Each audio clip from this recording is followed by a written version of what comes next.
Section 1. You will hear a talk between a customer and a travel agent. First, you have some time to look at questions 1 to 10.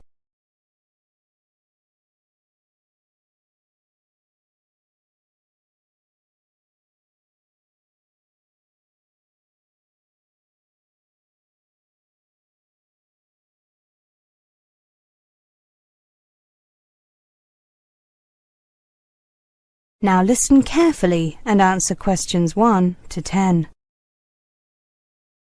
Good morning. I'd like to book a flight to Toronto, please. Certainly. Flying from Sydney? Yes, on Thursday, please. Thursday the 16th, right? There are 3 flights that day. Do you prefer flying with any particular airline? I've heard that Air Canada is good, but expensive. Is there a big difference in prices between the airlines? I'll be flying business class. Yes, there is. Air Canada is the most expensive airline at $4,000 to $6,000 for business class, depending on the date of return. Qantas is $3,000 to $6,000, and Pacific, the budget airline, charges between $2,000 and $3,500. Wow, that's quite a difference in prices. I'm returning on from Wednesday 22nd, so could you check the return prices for me? Sure. Let me just enter the return date into the computer. OK. Air Canada has tickets for $4,600. Qantas has them for $4,200. Pacific has tickets for $3,200. Those prices all include taxes and surcharges. OK. Before I make a decision, I would like to know the departure and arrival times in both directions. Of course. Let's look at Air Canada first. Leaves Sydney at 10 a.m. and arrives in Toronto at 10 a.m. local time. There's a stopover in Vancouver. The Qantas flight leaves Sydney at 1:45 and arrives at 10:15 a.m. There's also a stopover in Vancouver, but it's shorter than the Air Canada one. Pacific flies via Los Angeles and leaves at 6:15, arriving at 11:55 p.m. Oh, that doesn't sound very convenient. Flying by Pacific, I mean. Well, budget airlines do offer cheaper tickets, but they are often not so advantageous in other ways. How about the returned flights? Let me check. The Air Canada flight leaves Toronto at 4 o'clock and arrives at 6 o'clock local time. The Qantas flight leaves at 9 a.m. and arrives at 11 a.m. local time in Sydney. The Pacific flight leaves Toronto at 10:25 and arrives at 6:10 local time in Sydney. Again, not very convenient timing. No, it isn't. Are the stopovers the same as on the outward journey? Yes, they are. Well, I have a business appointment on Wednesday the 22nd in the morning, so unfortunately I can't take the Qantas flight.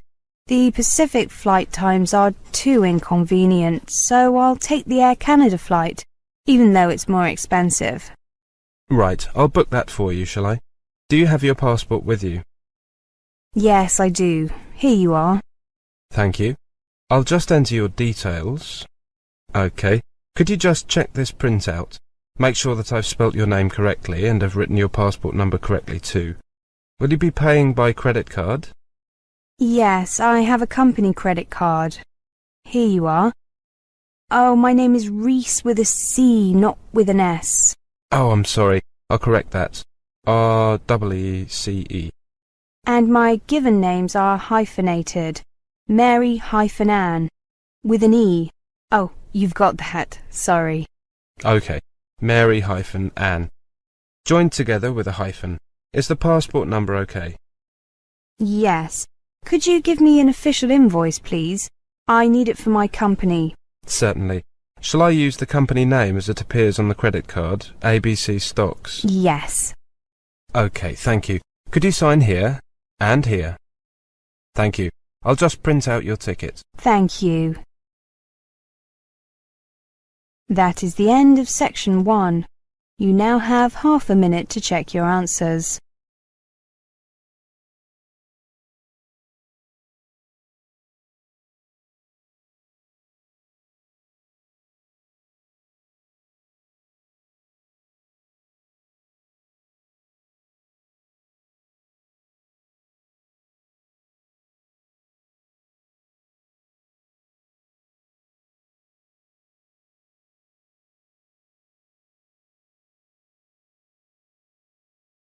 Now turn to Section 2. Section 2. You will hear a monologue. First, you have some time to look at questions 11 to 20.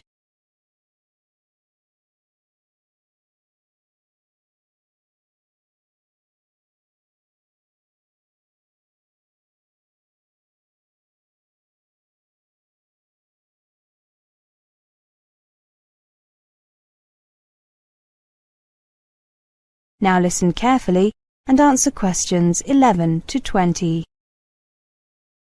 Good afternoon, everyone. I am here to give you a talk on tenancy agreements and other legalities. If you rent a flat or a house or bedsit, you will have a tenancy agreement or lease. This is a written legal agreement between you, the tenant, and the property owner, the landlord. Tenancy agreements should normally contain information about the amount of rent, the length of the tenancy, and what rights you and your landlord will have under the law.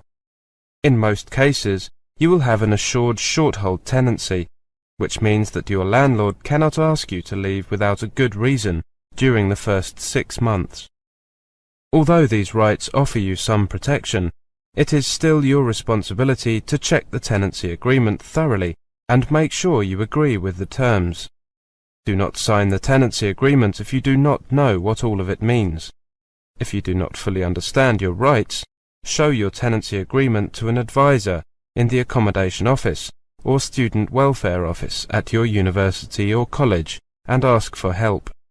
You can also get help from a housing advice centre, law centre, or citizens advice bureau. When you do sign the tenancy agreement, make sure you get a copy to keep for yourself, in case you need to check any details later on. The landlord may also ask you to sign an inventory, a list of all the items in the property, pieces of furniture, kitchen items, etc. If so, make sure you get a copy of this as well. Check that it is correct and that any existing damage to these items is included before signing it. If your landlord does not provide an inventory, you should make one yourself and send a copy to the landlord. Let's take a look at payments. Before you move into private accommodation, you will probably be asked to pay a deposit equivalent to 1 month's rent. Make sure you get a receipt for any deposit or fees you have paid. When you leave the accommodation, if you have paid all your bills and caused no damage to the property, your full deposit will be paid back to you. If you are renting through an accommodation agency, you may also be asked to pay fees for preparing tenancy agreements and administration. You should also keep a written record of all the rent payments that you make, as you make them. If you have a dispute with your landlord, or you get behind with your rent, you should get advice as soon as possible. Remember that if you live in the same building as your landlord, or you have a room in a student or youth hostel, or university college accommodation, then this will affect how secure your tenancy will be. If you do not share any living space with the landlord or a member of their family, apart from means of access like an entrance hall or a staircase, or are a student living in halls of residence, or any other type of accommodation where an educational institution is the landlord, you will have basic protection from eviction. Your landlord will have to end your tenancy first, either by waiting for the end of the fixed term you agreed for the tenancy, or by giving you at least 4 weeks written notice in writing to quit, or through getting a court order. Before you have to leave, if you share living space, for example a kitchen, living room or bathroom, with your landlord or are in a student or youth hostel, you will be what is termed an excluded tenant, which means that you are outside the protection of the UK law which regulates tenancies and will not have security of tenure. All the landlord has to do to evict you is to give you notice, although they must give you a reasonable amount of time in which to leave. If you have problems with accommodation, contact the accommodation office or students' union at your university or college. If you need specialist or legal help, contact a law centre in your local Citizens Advice Bureau who will be able to tell you your rights as a tenant and the rights of your landlord. That is the end of Section 2. You now have half a minute to check your answers.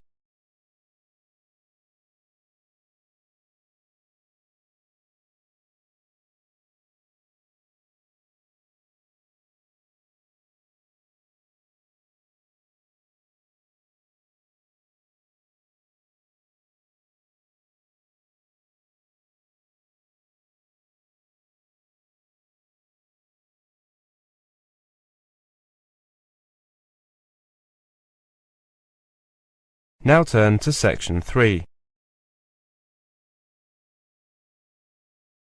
You will hear a talk between a professor and a student. First, you have some time to look at questions 21 to 30.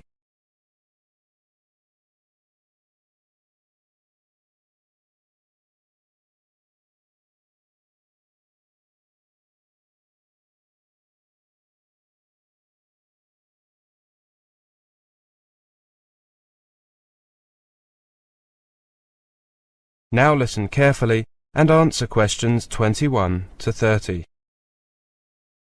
Good morning, Clara. Take a seat. Right, I've read your first draft of your project on housing. Well done. Thank you. I know it's only a first draft, though, so I'm sure you have some suggestions on how it can be improved. I was very nervous at first because it wasn't my first choice of topic. I had wanted to do something on voting patterns, but getting information, well, it didn't look possible within the time frame. Don't worry. I think that you have made a good choice. Yes, a comparison of the factors influencing house prices. Very topical. Definitely. There seems to be something about housing prices in the newspapers every day. I just wanted to compare the different factors. You know, location, the proximity of facilities such as schools. As I said, a good choice of topic. Now, the first part is very well done. You clearly introduce what you are going to look at, why and how. Do you think that I have covered enough points there? I think so. Did you have anything else in mind? You know, something else you'd like to cover? Well, a friend suggested that I might include crime rates. Actually, that's a very good idea. You might consider it. It is something that many people take into account, consciously or otherwise. When choosing a place to live, nowadays the police are required to keep quite detailed statistics on crime, and you can get them fairly easily. I mean, it's easy enough to ask for them, but it might take a while for the police to get them to you. OK, I'll make a note of that. Contact police for crime statistics. Now, I have to say that I found the middle part more difficult to get through. Oh, I thought I had done that rather well. Don't worry, it's not awful. It's just that, well, try to take a uniform approach. Use one for each criteria people use when choosing housing. That way you're comparing like with like rather than different things. I see. So I should stick with one as far as possible. Yes, that does seem logical.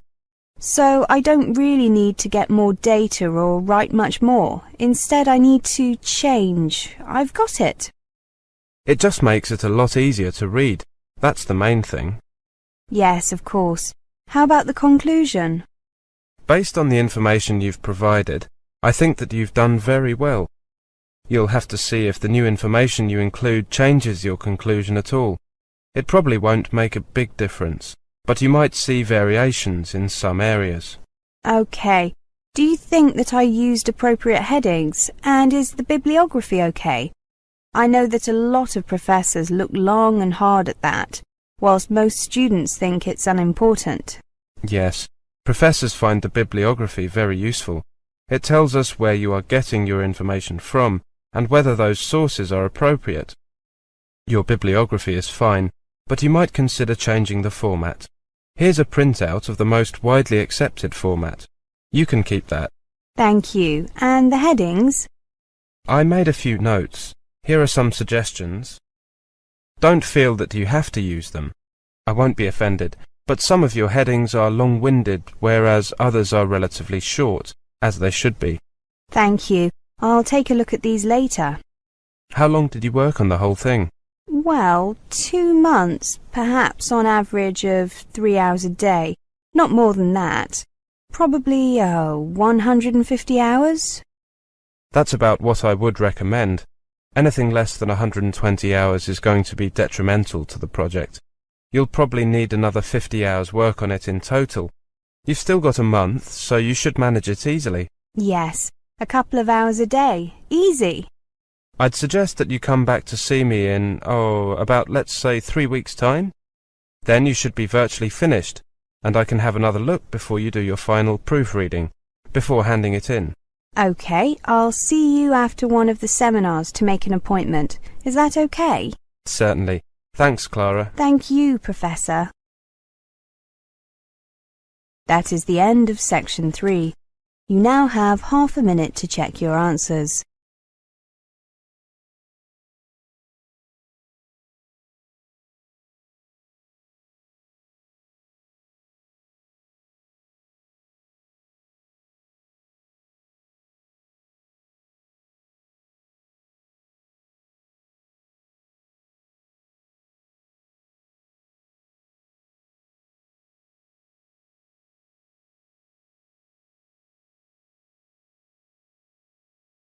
Now turn to section 4. Section 4. You will hear a presentation on scholarship and funding. First, you have some time to look at questions 31 to 40.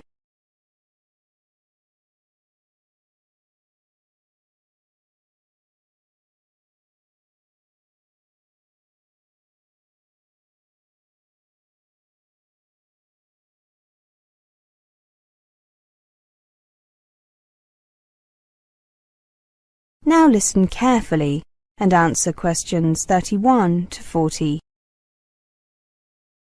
Welcome to this presentation on scholarships and funding.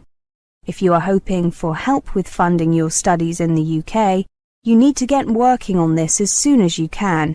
It is almost impossible to make arrangements for financial support once you have left your own country.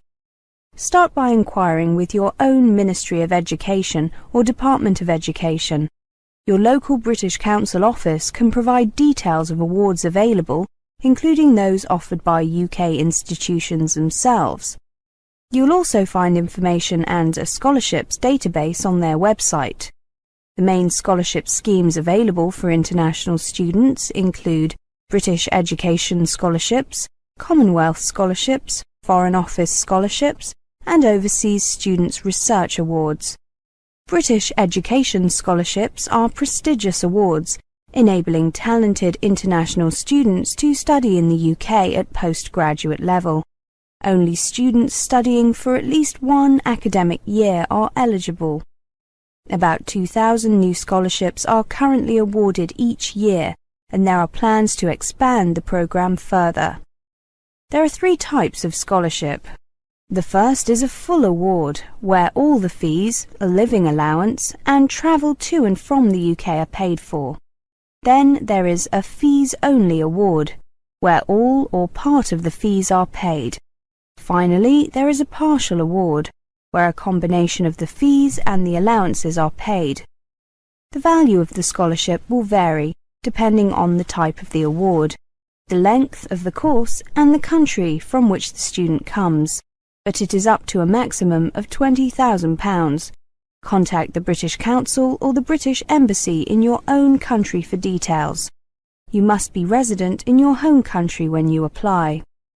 Commonwealth scholarships are awards mainly for postgraduate study, although funding for undergraduate study may be possible if there are no suitable undergraduate courses in your home country. You must be a citizen of a Commonwealth country, including the UK. A university degree or equivalent is usually required. Apply to the British Council office in your country.